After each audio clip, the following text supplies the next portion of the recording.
right, Mr. Pahl, do you wish to make a statement, sir? Of course I'm going to make a statement. Okay. Yeah. Go ahead, sir. First, I just want to correct some of the puke coming out of Gordon's mouth.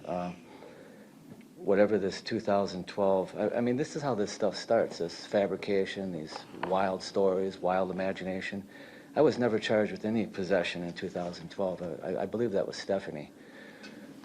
In this 93 police report, I read that there were many suspects in there, and I had nothing to do with anything that happened down there. I didn't commit any murder in Milwaukee.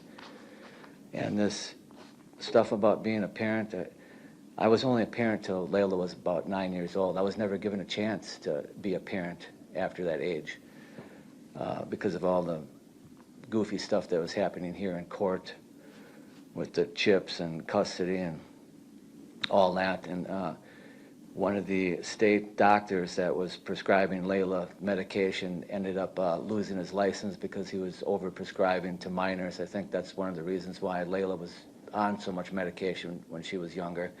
He was never charged, but he lost his license. His name was Dr. Ronald Rubin. I mean, you can look into that, and that was one of the people that actually made decisions about my character. And, you know, I mean, we could go into a rabbit hole about his character.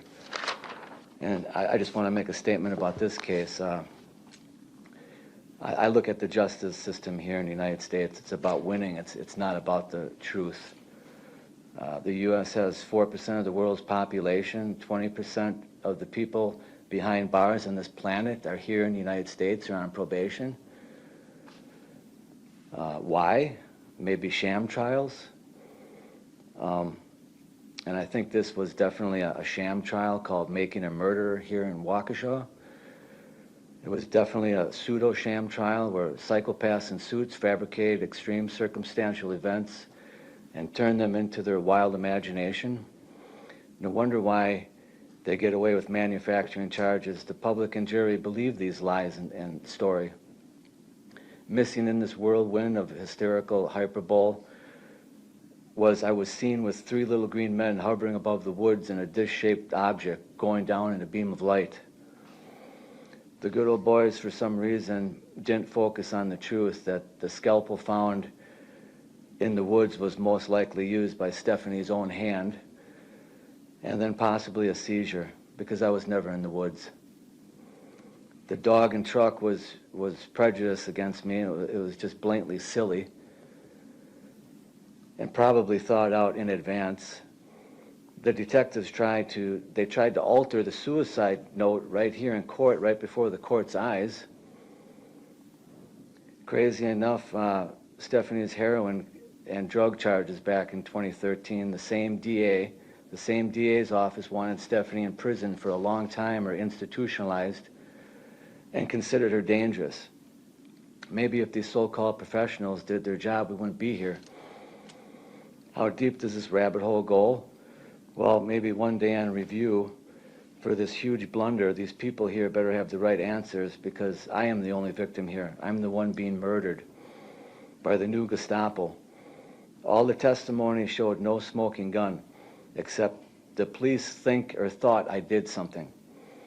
This is prosecution, not justice, by a tyrannical fascist dictator government here in Waukesha.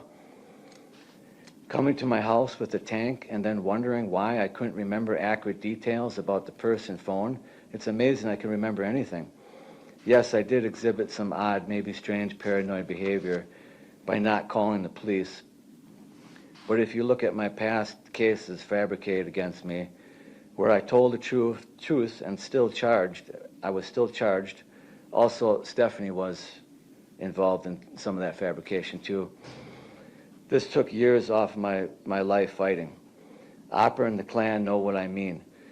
The mark on Layla's butt, alleged that was never there. Punching a man, breaking a window. I was never there at the time.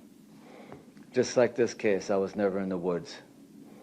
This is just a pattern of abuse of power in the DA's office. Statements I was accused of saying, I am in trouble, I will be ready for police, and many more, came from Opera's delusional mind. Detectives making Layla believe she will get money if I am convicted was a sick tactic. She will hopefully one day see the truth. And before this incident happened, I can honestly say she was never there for her mother. I mean, if you see the text messages, she sent a lot of nasty messages to her mother.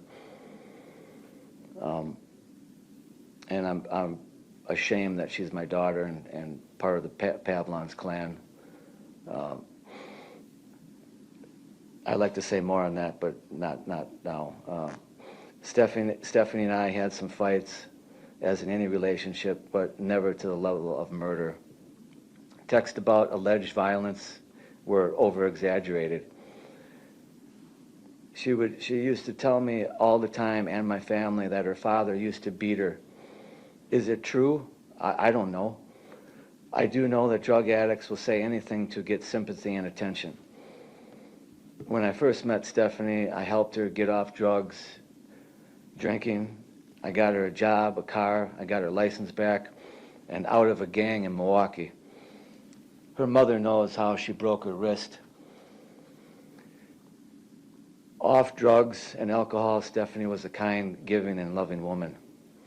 We were separated since 2012, but we still loved each other and would have taken a bullet for each other. She would never have wanted me in this situation.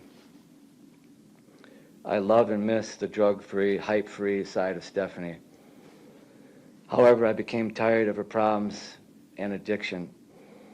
Her constantly taking off, hiding with her medications, all the erratic behavior she exhibited. I was supposed to bring her home on the 23rd, but the truth is she did not want to go because she hated her parents. I wish I could have skipped my appointment at OPA and figured out some way how I could have helped her more. And I believe the parents knew that she was going to die. That's one of the first things that the mother said, that she was feeling that her daughter was going to die, either suicide or an OD. I am one of the innocent people in jail from a sham trial. You know, maybe I'll be on wrongful conviction someday, I don't know. But I would, again, like I said in my statement to the detectives, I'd rather stand with God and be judged by the people than stand with the people and be judged by God. That's it. All right, thank you very much.